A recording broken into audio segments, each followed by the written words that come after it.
Je m'appelle Marc, j'ai 41 ans. Je suis né au bord de l'océan Atlantique, à Hossegor. Donc, j'ai toujours baigné dans le milieu maritime. Et moi, je viens du Gers, je suis née dans le Gers. J'aime beaucoup la mer, enfin l'océan, et habiter en tout cas dans ce milieu-là. Voilà. La découverte du bateau même, c'était plutôt par la voile légère.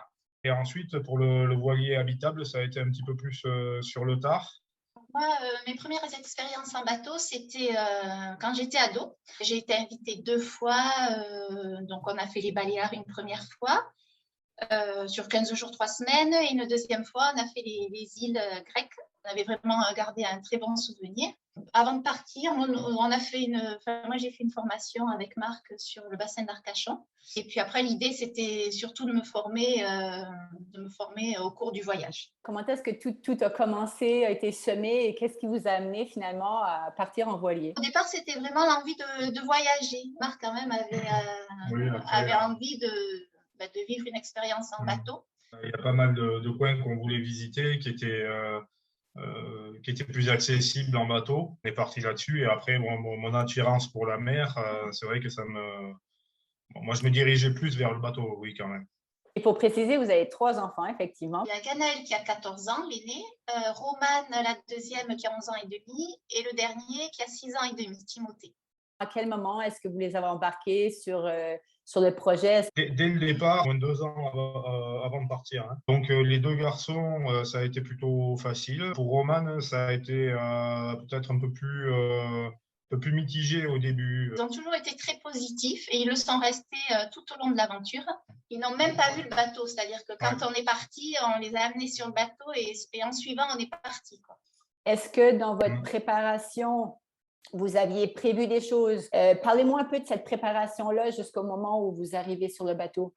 On voulait naviguer, donc au moins avoir 3 périodes de navigation assez longues, d'au moins 15 jours. Ça n'a pas pu se faire. Donc, dans la préparation, dans l'aménagement du bateau, dans la prise en main, notamment la prise de repères pour Stéphanie, pour les enfants, ça a été un peu plus brutal. Et du coup, on a aussi essuyé les petits déboires du début. Et les 15 jours, 3 semaines du début ont été un peu compliqués. Quand on se lance dans ce genre de projet, en bateau en tout cas, il faut clairement avoir de bonnes connaissances en mécanique, des connaissances en électronique et électricité, courant continu, on va dire, c'est important.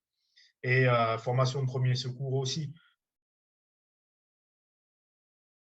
Déjà, nous, on était partis sur le catamaran pour avoir une stabilité, un confort quand même pour l'équipage. Même on a vu qu'en catamaran, ça peut être compliqué aussi.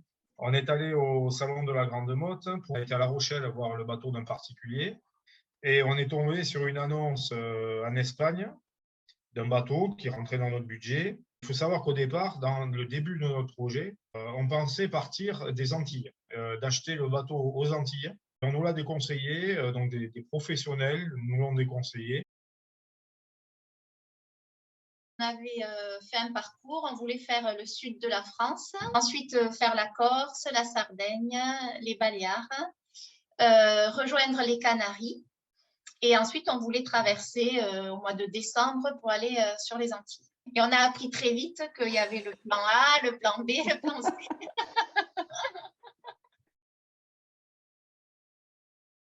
Nous, l'idée, c'était quand même de partir dans un voyage au long cours, mais tout en travaillant. On s'est vite rendu compte que c'est assez compliqué à mettre en place et on s'est rendu compte que ça allait être dur de travailler.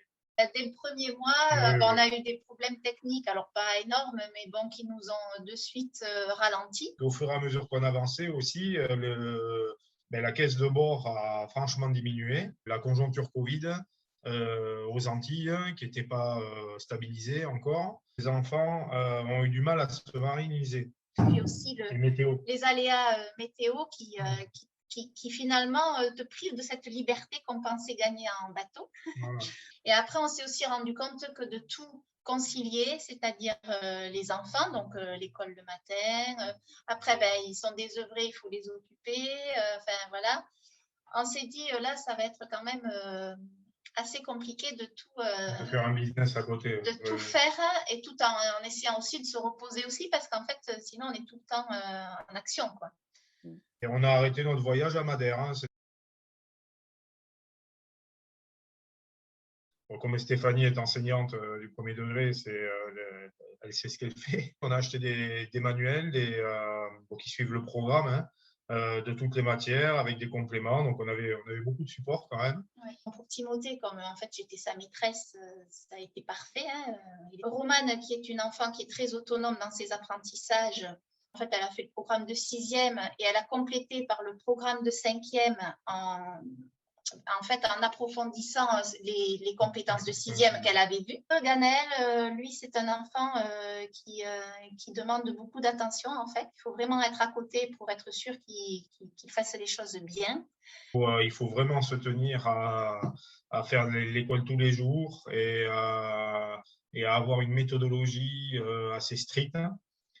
Voilà, en fonction des profils de l'enfant, ça peut se passer très bien, comme ça peut générer de la difficulté, je pense. Par rapport au recul que l'on a de notre année, je pense que c'est mieux de partir avec des enfants plus petits. Quand on est au collège, il y a des matières que nous, en tant que parents, on ne maîtrise pas. Si on veut faire à peu près toutes les matières, c'est entre 2 et 3 heures d'enseignement par jour. On ne peut pas y couper, sinon c'est sûr qu'on laisse des choses de côté. Et 2 et 3 heures par jour, ça demande quand même de l'investissement personnel, quoi. Alors qu'avec des enfants plus petits, vraiment, si on part sur une école tous les jours, 1h30, 2 heures, je pense que ça suffit. Même si l'école de la vie, elle est là, c'est vrai, sur un bateau, on ne peut pas se dire, voilà, il y a l'école de la vie, ils vont tout apprendre juste en vivant des expériences. Non, ça, c'est pas possible. La vie au mouillage, c'est là vraiment où on se rend compte qu'on a cette liberté, qu'on a un autre regard sur la civilisation. Hein. Nous, on a ce regard depuis l'eau, de se dire qu'en fait, on a flotté sur l'eau pendant un an, que notre habitation était une habitation flottante. Moi, je trouve ça génial. Au final, le parcours qu'on a fait en pas tout à fait un an, si on avait dû le faire sous forme de vacances classiques, en vacances scolaires avec les enfants, il nous aurait fallu peut-être 10 ans. Ce qui a été super aussi, c'est les quelques rencontres, parce que même si on n'a pas rencontré beaucoup de familles, on a quand même fait des rencontres de voyageurs. Il y avait des rencontres solides.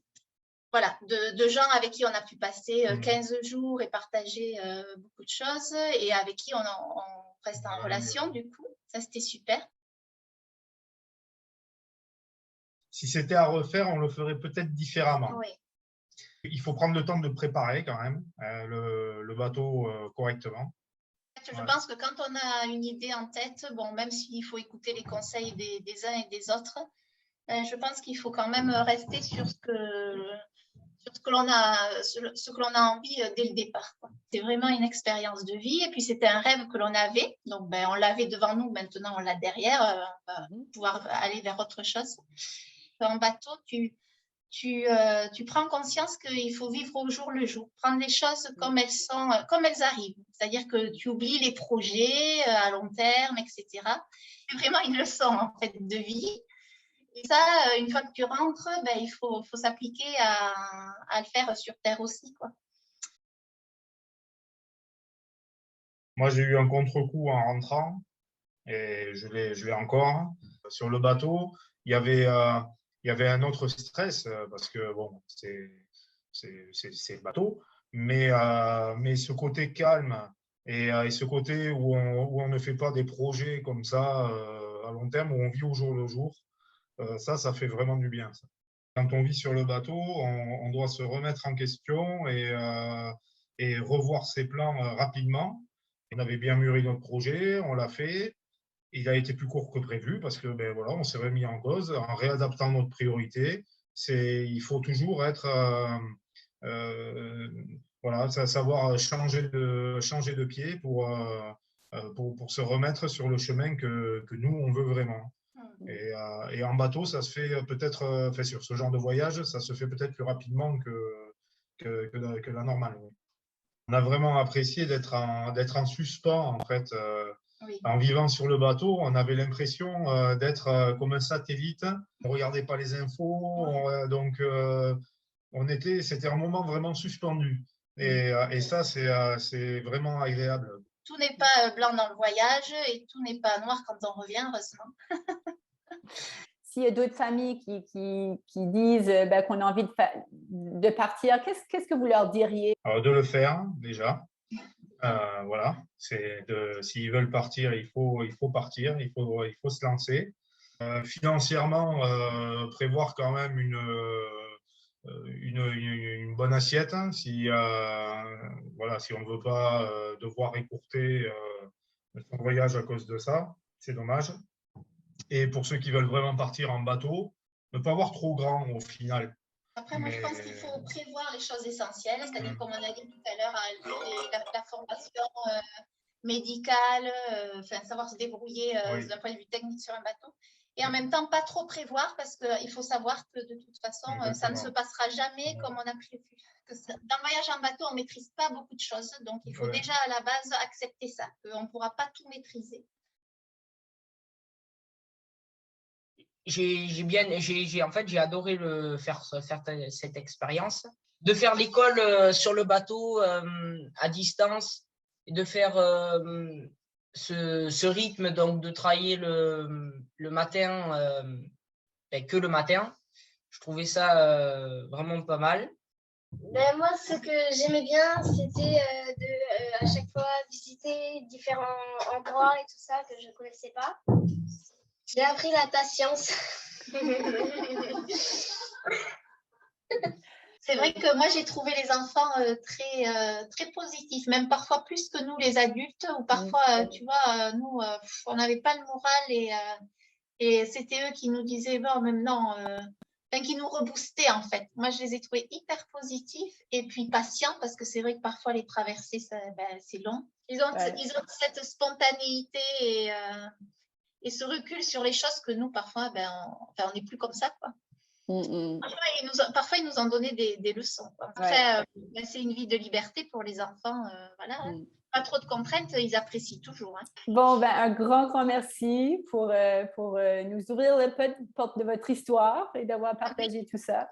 Avec plaisir. Et on vous souhaite vraiment une belle continuité dans votre aventure de la vie. Oui, merci. Vous aussi, une belle continuation en voyage. On vous suit de toute façon. Merci. On se dit à bientôt. Oui, à bientôt, Lynn. Au revoir. Au revoir.